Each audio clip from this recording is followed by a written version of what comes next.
Hey guys, so I want to make a video talking about these new carburetors that Briggs is using on their push mower engines. They've been out for like 10-15 years now. This is the one that's got the choke built in on it. This is a little bit more of a more premium one. Instead of having the primer bulb, it just has an automatic choke. So what I was going to talk about is the common issues I've ran into with these.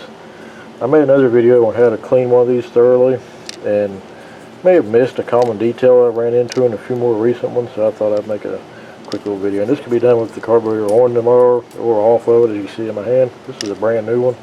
So several things to note on there. This is where your fuel line hooks up, right here. And if you pinch your line off, you've still got gas in the bowl in here, so you can take out this big Allen drive bolt here. And it's not really threaded, it's like a interlock thing. You'll understand what I'm talking about. And that will let you drain all the gas out of the bowl. And when you take it off, or you drop the bowl with these two screws, you don't have to worry about gas running everywhere. And you can catch it in something clean, and you can just dump it back in your tank. So the common issues with these is, especially the ones with the primer bulb, the ones with the choke are a little bit more reliable, it seems like, because I'll just talk about this real quick too while we're on the subject. A common issue with a lot of new equipment, they're made to run so lean and they're non-adjustable. So any type of gas gumming up or any type of dirt, they could possibly partially clog a jet or a passage or something.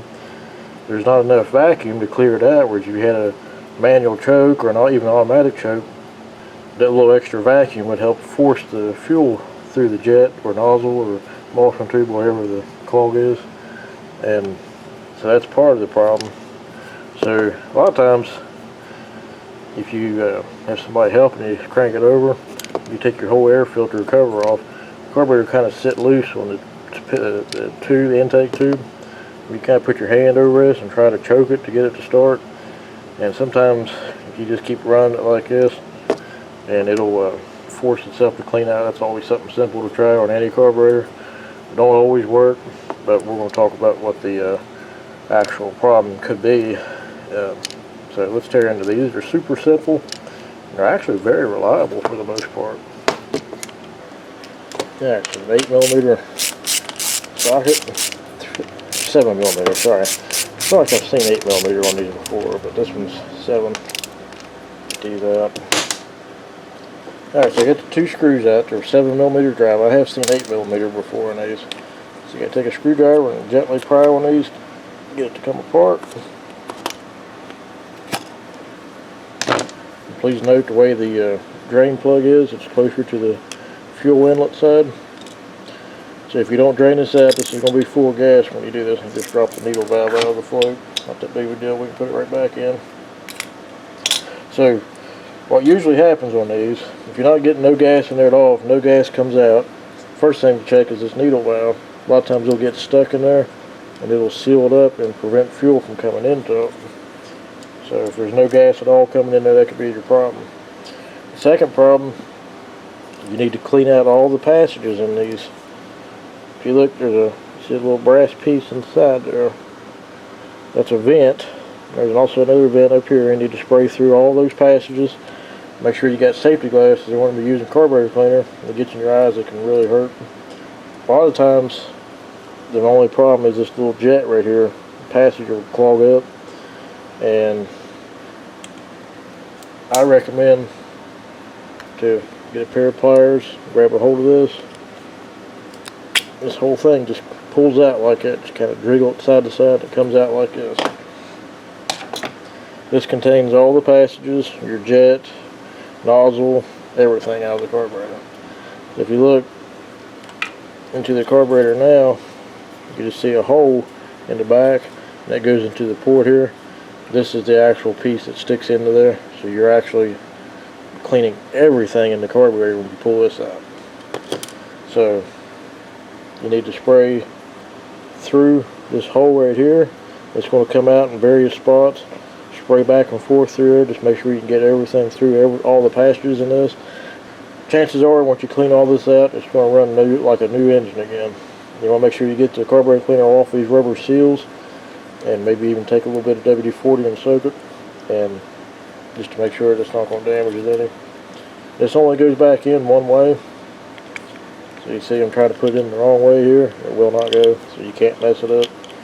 The short end goes to where the step is down there. It goes just like this, and just press it back in, just like that. So once you clean all that, there's really nothing else that can be wrong with it, unless there's an actual problem with like the float or the needle valve or something like that. And again, the needle valve just sits in the float like this.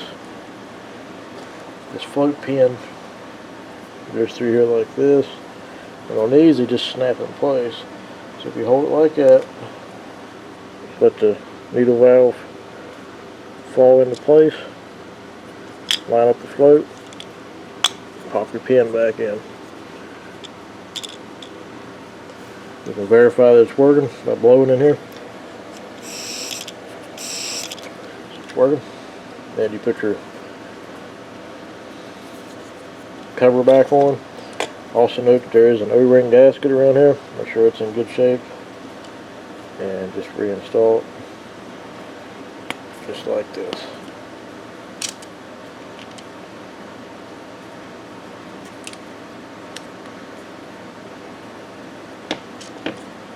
Start it by hand.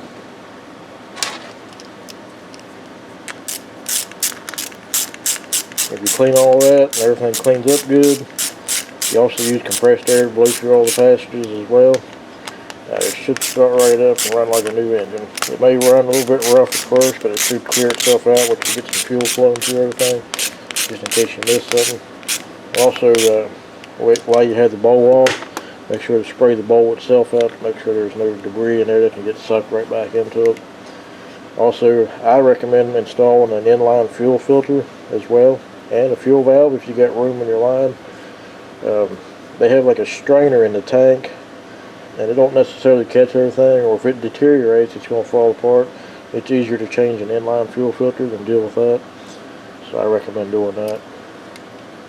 Just reinstall the carburetor and put it back together as it was. The one that has the power ball is very similar to this. It just does not have all this stuff right here. Other than that, it's essentially the same carburetor. So, hopefully this helps someone. Most of the time you don't have to replace one of these, but sometimes if it's been weather damaged, or you get water in the gas and everything is gummed up extremely, or the O-rings start tearing, instead of getting a kit for it, you're better off just replace it in that case. You know you're going to fix the problem. But yeah, very simple carburetors, very reliable. Never had no major issues out of these. Also, another common problem on this type of carburetor design is this O-ring here failing. And if that fails, you're having a major vacuum leak on the intake side of the carburetor, and it can cause the engine to run too lean. So if you don't want to run without choke or partially blocking the intake, be sure to check that O-ring. Very simple to replace. Take a screwdriver and pop out that white part. The O-ring comes out, you put your new O-ring in, that just snaps back into place. The new carburetor should come with an O-ring as well. It looks like that. The other is for this side, so it's just something else to keep an eye on. Also, another problem, if you think it's the carburetor and your engine keeps spitting and sputtering, make sure you check your blade brake release cable.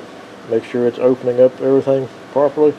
Sometimes it'll release the brake and the intermittent connection on the kill switch, and it'll cause it to spit and sputter. You're going to think it's a carburetor or even a spark plug problem, and here it's the shut-off switch causing the problem. So that's something else to check on a lot of these newer Prussars. And where you follow your cable down to where it connects on the engine, there's a tab right there. And if that's your problem, instead of replacing the cable, you may be able to just bend that out just the tiniest bit to get a little bit more tension on everything. And a lot of times that'll take care of your problem. So just a few things to check on modern day push bar engines. Alright guys, thanks for watching. We'll catch you in the next video. I do want to apologize for not making as many videos. I did put a note out saying I want to do monthly videos instead of a video every 2 weeks. So about the first week, the first Saturday of the month, I want to try to put a video up, or within the first week of each month. So I'm just changing it up for right now, and I may get back to videos every 2 weeks or even weekly at some point. At this moment, I'm just kind of slowing down. I am pursuing a small business venture as well, and it's taking a lot of time and money as well that I normally be putting into YouTube videos. Not saying goodbye by any means. I'm just kind of putting the brakes on just a little bit when making videos. So I hope everybody understands. Still putting content out, just slowing down just a little bit. So hope everybody understands and is okay with that. Hopefully I can get back to videos every 2 weeks, as I said, but for right now, that's what I'm going to try to do and see how that works out. So I hope everybody understands. And I also want to mention before signing off that I do have some big projects coming for this fall and winter. I got that belt drive generator head.